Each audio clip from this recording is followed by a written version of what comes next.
warahmatullahi wabarakatuh. Perkenalkan, nama saya Gabriela Renil. Saya ada 3 kebidanan dari Stikes Bina Generasi Polali Mandar. Saya akan mendemonstrasikan tindakan resusitasi pada bayi yang asfiksia. Saya melakukan tindakan resusitasi. Di sini saya akan memperkenalkan alat terlebih dahulu. Di sini ada meja datar, kering dan bersih. Terus di sini ada lampu sorot yang 60 watt dan jarak dari meja resusitasi yaitu 60 cm. Dan di sini ada perkuset, dan di dalam perkuset itu terdapat gunting episiotomi, klem koher, gunting tali pusat, terus ada koher. Nah, di sini ada alat resusitasi di dalam tempatnya, terus ada beli di dalam kom, dan ada stetoskop. Terus di sini juga ada earbag, ada APD berupa kacamata, celemek, nerskap, dan sepatu boot. Terus di sini ada handscoon DTT, dan di sini ada obat-obatan berupa salep mata, lidokain, dan vitamin K.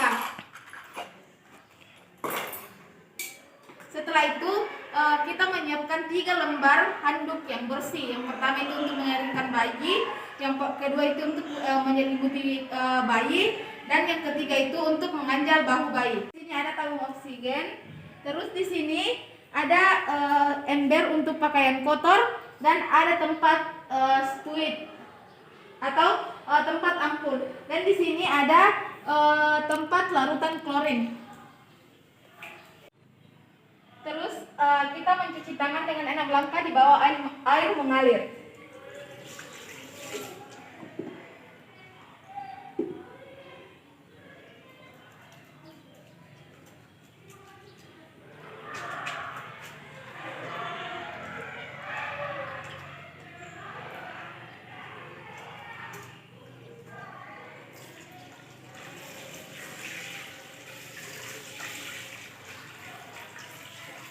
Setelah itu kita keringkan di handuk yang bersih. Itu kita memakai handscoon.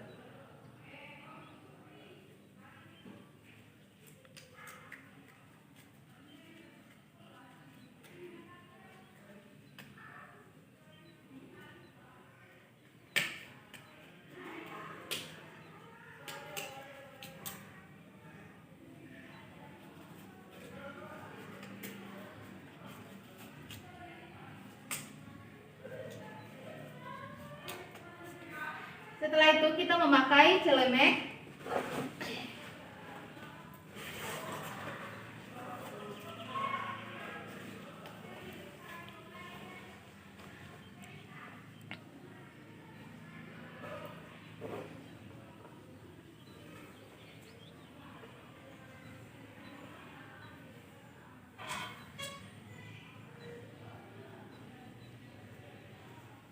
Setelah memakai celemek, kita memakai topi atau nerskap dan masker.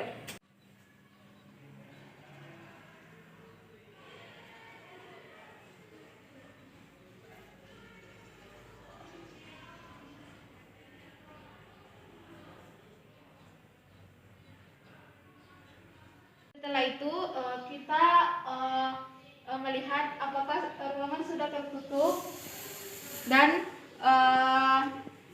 ruangannya terang. Mengetahui dan menyetujui tindakan apa yang dilakukan, dan posisikan pasien senyaman mungkin. Ini kita memperkenalkan diri kepada pasien. Baik, perkenalkan, nama saya Bidan Renil, dan di sini kita akan melakukan penilaian bayi, yaitu penilaian bayi yang pertama itu sebelum lahir. Kita menilai bayi apakah bayi cukup bulan dan apakah ketuban jernih dan tidak bercampur dengan mekonium. Kita mendapatkan bayi tidak cukup bulan, bayi tidak menangis spontan, bayi bernapas megap-megap atau tonus ototnya tidak aktif, atau bayi lemas, maka kita melakukan 5 langkah awal resusitasi. Sambil memotong tali pusat, memberitahu kepada ibu atau keluarga tindakan apa yang dilakukan, dan memberitahu kepada keluarga agar tetap mengikuti ibu. Pertama tali pusat, jaga bayi agar tetap hangat dan dekatkan 45 cm dari perineum ibu. Lalu selimuti bayi dan muka dan dada tetap terbuka. Kemudian pindahkan bayi ke meja resusitasi. Pastikan bayi menghidu, yaitu sedikit ekstensi dan ganjal bahu bayi dengan kain atau handuk dengan 3 cm.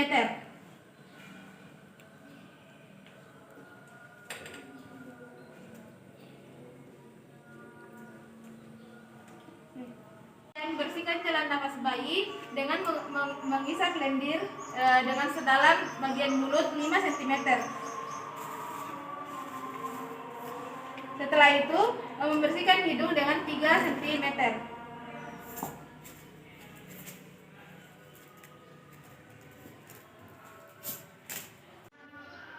Keringkan bayi dan laksanakan taktil dengan sedikit tekanan dan menggosok mulai dari muka, perut, dada, perut, dan kaki, serta punggung bayi.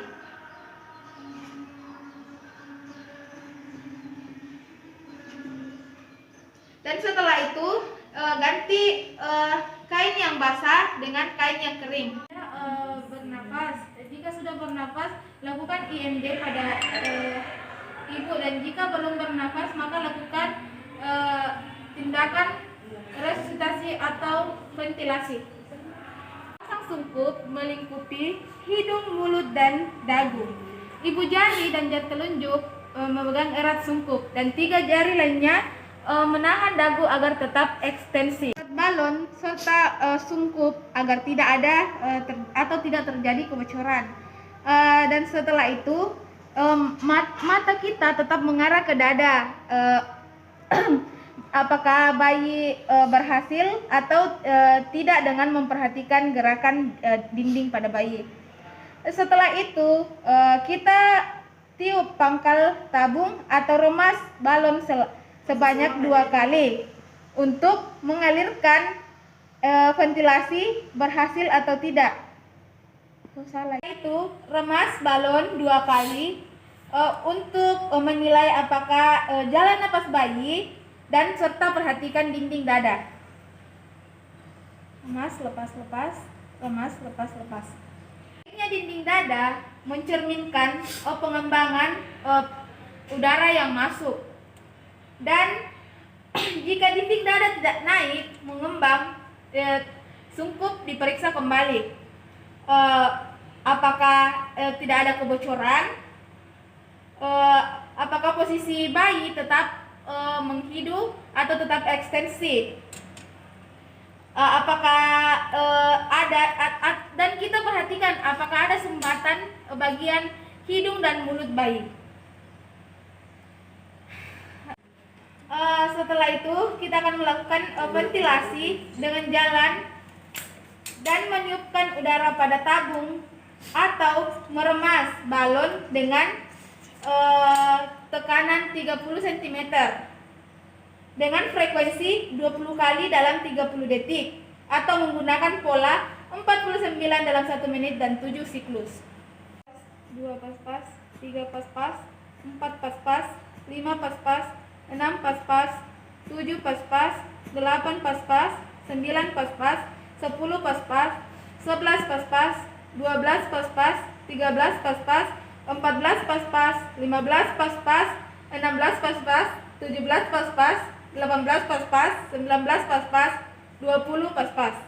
Kita lakukan 20 kali dalam waktu 30 detik.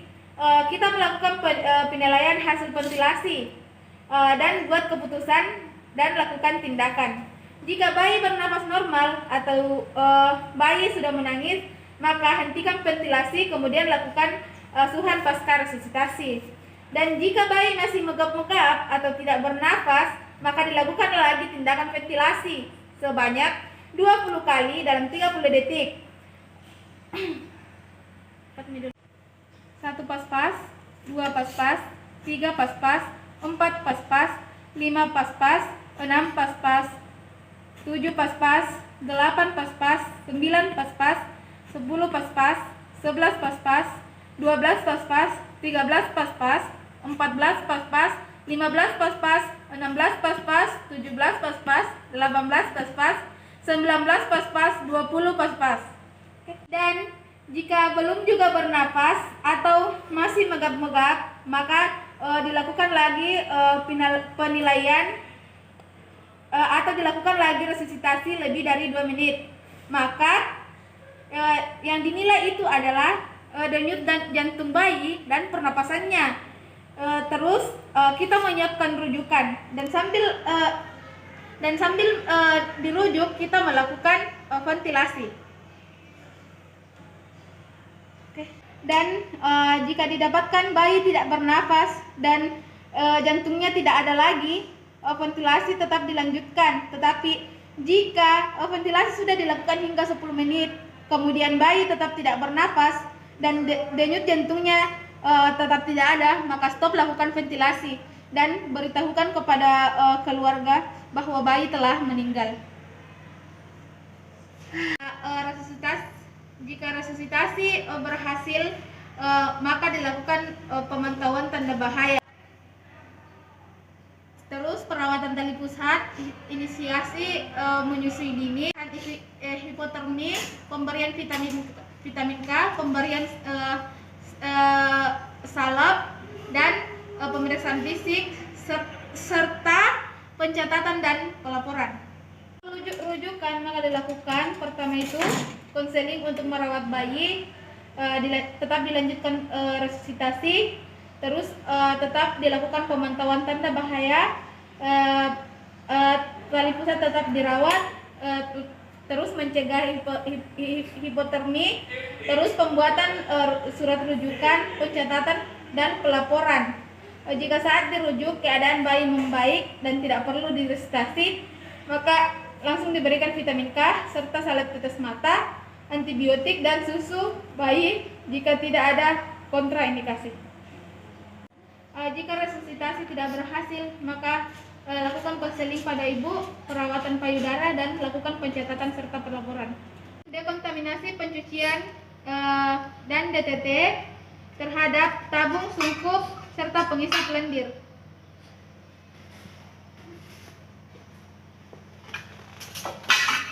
Serta dekontaminasi meja resusitasi yang telah dilakukan.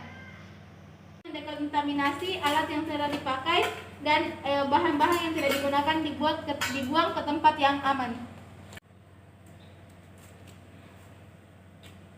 Itulah video yang saya buat, yaitu tindakan resusitasi pada bayi yang asfiksia. Kurang dan lebihnya mohon dimaafkan. Assalamualaikum warahmatullahi wabarakatuh. Check it out.